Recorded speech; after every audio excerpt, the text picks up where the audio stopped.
¿qué tal amigos? Bienvenidos a una nueva edición que como siempre los acompaña a partir de las 6 de la tarde en su estación favorita, Radio Abejitas del Saber.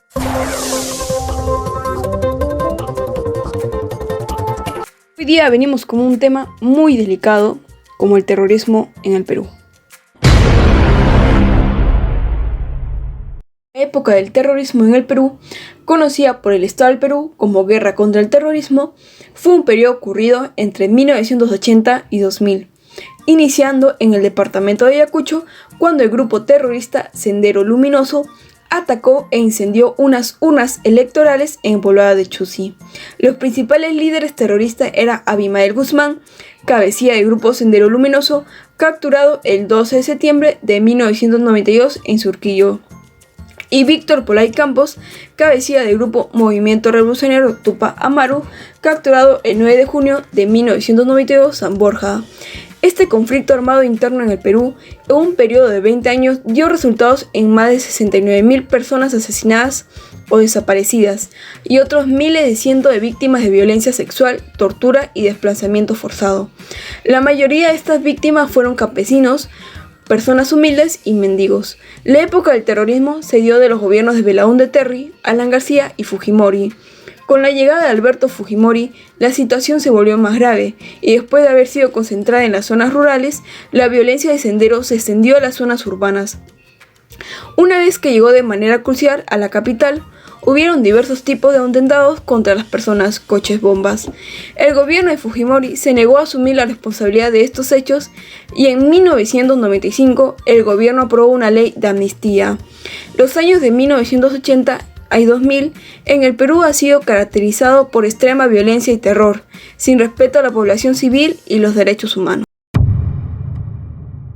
En estos momentos damos el pase a nuestra reportera Angélica, que se encuentra con el señor Carlos Conde.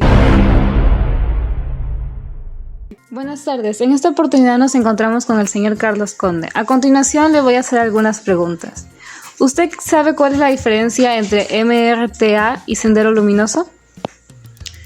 El MRTA básicamente hacía asesinatos o atentados selectivos, o sea, autoridades, militares, y tenía también varias acciones violentas con la finalidad de recaudar dinero. Mientras que en el caso de Sendero Luminoso, su único objetivo era seguir sembrando el terror y asesinaba en algunos casos poblaciones enteras, no le importaba, con tal de sembrar ese terror, ¿no? Entonces,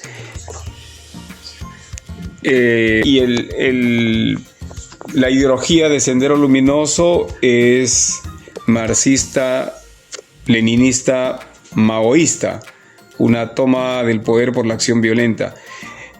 También es una similar, pero la ideología del MRTA es de el Che Guevara.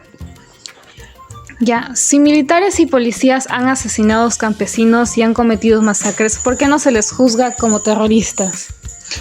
Es que el terrorismo significa que tú violentas todo, cometes una serie de hechos criminales con la intención de destruir el actual sistema para crear otro y para tomar el poder. Entonces, y además Sendero Luminoso, por ejemplo, tiene toda una estructura, ¿no? Entonces el policía, si comete algún asesinato o atentado, no lo está haciendo con la finalidad de destruir todo el sistema y de tomar el poder. Lo está haciendo a veces de manera individual, particular, lo cual se considera una violación a los derechos humanos o un abuso de autoridad, porque él justamente está para velar por la población y a veces comete excesos y abusos y se les sanciona desde ese punto de vista, ¿no? Pero también ha habido, y por lo tanto ese policía no pertenece a una estructura como Sendero Luminoso, como una organización, pero también ha habido sí grupos en los que se ha identificado que operaban de manera estructurada, como es el caso del grupo Colina, que funcionó en la época del Fujimorismo. Y allí sí, supuestamente había toda una organización que venía desde el presidente de la República, que era un grupo de militares dedicados a cometer asesinatos o a matar o a perseguir supuestamente terroristas. Y eso es un atentado también a los derechos humanos y son delitos de lesa humanidad. En esos casos, en ese caso particular del Grupo Colina, han sido condenados, han sido enjuiciados y han sido condenados desde el militar que cometía los atentados hasta el presidente de la República, que es Alberto Fujimori. Ok, muchas gracias.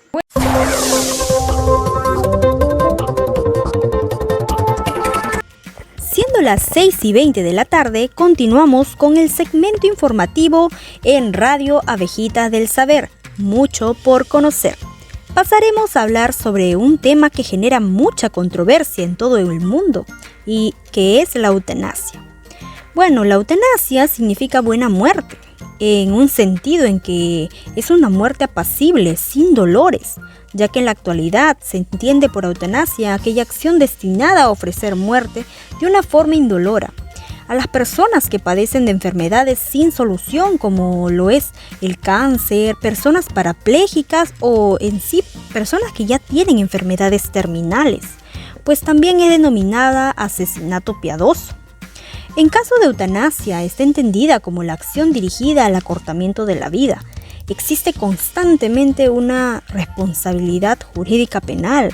Actualmente no está legalizada en ningún país, aunque se lleva a cabo en Holanda, pero está bajo ciertos requisitos sin que el doctor sea penado. Si recuerdas, Catherine, cuando la abogada penalista Romy Chan dio su opinión sobre el tema, pues ella dijo que existían dos tipos de eutanasia, la activa y la pasiva. Pues decía que la eutanasia pasiva era cuando una persona ya no deseaba seguir con su tratamiento ni que le administren medicamentos para no seguir con vida. Y frente a esa negativa, los médicos dejan de suministrar sus medicinas y a consecuencia de ello fallecen, pues en sí no tienen sanción penal, por lo que los médicos no obligan a los pacientes a seguir con el tratamiento. Por lo que sí se prohíben en el Perú es la eutanasia activa. Esto involucra la aplicación de un fármaco para terminar con la vida de un paciente. Estos casos se conocen como homicidio piadoso y sancionan con unos 3 años de cárcel. Bueno, según la doctora Medellín Lucho, psicóloga del Hospital Nacional 2 de Mayo, afirmó en una de sus entrevistas que en el momento en que una persona que ha sobrellevado una enfermedad difícil por muchos años se agota por tantas intervenciones quirúrgicas, llega a las permanencias largas en el hospital, porque ya no puede decidir por sí misma. Ella plantea las preguntas que se hacen los pacientes, que dicen: ¿qué más pasará conmigo? ¿Esto es vida? No sé si opinas lo mismo, Catherine, pero en mi caso pienso que es muy cierto lo que dice la psicóloga Lucho, porque una persona, por más que se sienta fuerte o aparente fuerza, siempre como que llega a un punto de agotamiento en que todo esfuerzo le parece innecesario, ahogándose en melancolía y descartando la idea de tener una mejor calidad de vida. Tanto dolor físico como mentales son una serie de problemas que causa todo esto. Bueno, nacionalizándonos un poco y yendo al contexto peruano, esto guarda relación con el caso de Ana Estrada, que por si no llegaron a saber del tema, fue muy mencionado por los medios de comunicación y que produjeron posturas opuestas, pues Ana Estrada es una mujer psicóloga de profesión que con 44 años, quien padece de una enfermedad degenerativa llamada polimiositis, que consiste en una inflamación de causa de la debilidad muscular afectando ambos lados de su cuerpo. Enfermedad que le ocasiona deficiencias con la incapacidad de subir escaleras, estar frecuentemente de pie o sentado, pues Ana acabó con una traqueostomía y una gastrostomía que impidió su respirar y comer, por lo que lucha ante el Poder Judicial por una muerte digna. Si bien Ana ama vivir, ya se cansó de la batalla constante que pasa día a día y la dependencia ocasionada por el mal que está viviendo. Bueno, finalizando con el tema, A continuación le daremos pase a Angélica, que se encuentra aún con el señor Carlos Conde, quien es el jefe de prensa y corresponsal de América. Te damos el pase, Angélica. A continuación le haré algunas preguntas sobre la eutanasia. ¿Usted está a favor o en contra de esta? Todavía estoy en contra. ¿Por qué? Y digo todavía porque yo soy libertario, es decir, apoyo la ideología que defiende los derechos de cada persona en decidir por sí mismo y ser libre para decidir sobre su vida.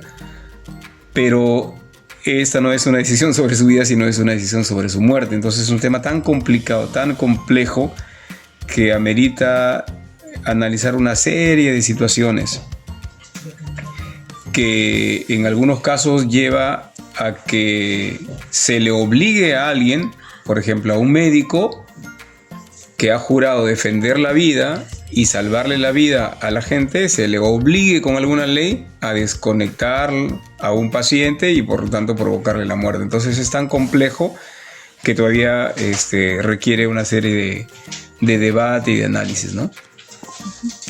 ¿Qué pasaría si una persona con una enfermedad terminal además tiene un problema mental? ¿Se considera válido su deseo?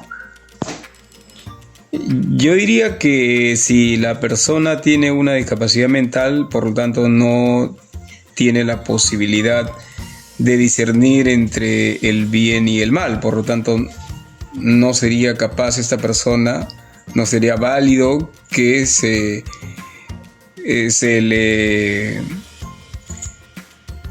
le permita decidir si es que quiere vivir o quiere morir y por lo tanto acogerse en el caso de que existiera una ley que autorice la eutanasia, ¿no? Entonces, si no tienes capacidad para decidir, ¿cómo es que se le puede dar esa oportunidad? Es muy difícil. Ok, muchas gracias.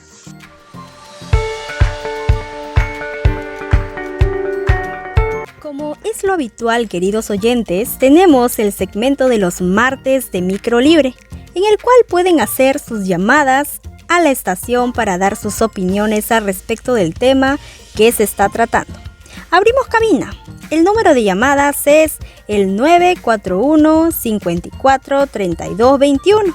Repito, 941-543221. Esperamos sus llamadas. Bueno, recibimos la primera llamada. Adelante, ¿cuál es tu nombre y de dónde nos llamas? ¿Y qué opinas acerca de la eutanasia? Muy buenas tardes, señorita. Mi nombre es Alexia Quinde y llamo desde Trujillo, La Libertad. Y gracias por aceptar mi llamada.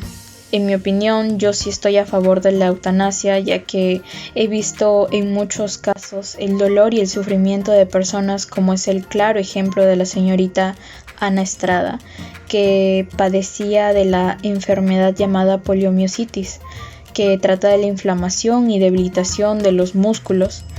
Esto la dejó prácticamente postrada en cama y dependiendo de aparatos los cuales le ayuden a estar supuestamente viva. Sin embargo, sabemos que esto no es vivir. A lo que me refiero es que si una persona que está con un sufrimiento interminable, ya que así las enfermedades lo hacen parecer, es mejor que descanse en paz y evitar un sufrimiento tanto la persona delicada de salud como sus familiares, porque ambos son los afectados. En el caso de los familiares es al ver agonizar a un ser querido y saber que no pueden hacer nada porque su salud ya no se encuentra en condiciones, ¿no? Y por otro lado, la persona afectada, su vida no vuelve a ser normal y esto genera depresiones e infinidades de problemas. Por eso, la muerte no está más cerca del anciano que del recién nacido, tampoco la vida. Entra la segunda llamada. Adelante. ¿Cuál es tu nombre, de dónde nos llamas y qué opinión tienes acerca de la eutanasia? Me llamo Emma Escobedo y llamo desde la ciudad de Trujillo. Quiero dar mi opinión sobre la eutanasia, la cual yo estoy en contra, ya que hay que eliminar el sufrimiento humano, pero no al ser humano que sufre. Actualmente, la medicina cuenta con un sinnúmero de fármacos para controlar el dolor. De esta manera se puede tratar de manejar el dolor sin quitarle la vida a una persona. La eutanasia se considera como suicidio u homicidio. No es más que un asesinato absolutamente inaceptable, al igual que el aborto. Las dos medidas son una expresión de la cultura de la muerte que hoy en día se le quiere imponer a la sociedad. Yo considero que la medicina es sinónimo de curar y salvar, mas no de acabar con una vida, y mucho menos con la de aquellos que ni siquiera saben para qué vinieron al mundo. Finalizamos por hoy con las llamadas de los martes de Microlibre. Será hasta otro martes con nuevos temas que tratar. Y no se olviden de seguirnos por nuestras redes sociales como Abejitas del Saber en Facebook, @Abejitas del Saber Radio en Instagram y en el aplicativo móvil que está como Abejitas del Saber FM, en donde pueden escuchar el programa de manera gratuita. Hasta la próxima. Llegamos al final de esta emisión, queridos oyentes. Nos encontramos mañana a la misma hora. Que tengan muy buenas noches y ya lo saben, Radio Abejitas del Saber, mucho por conocer.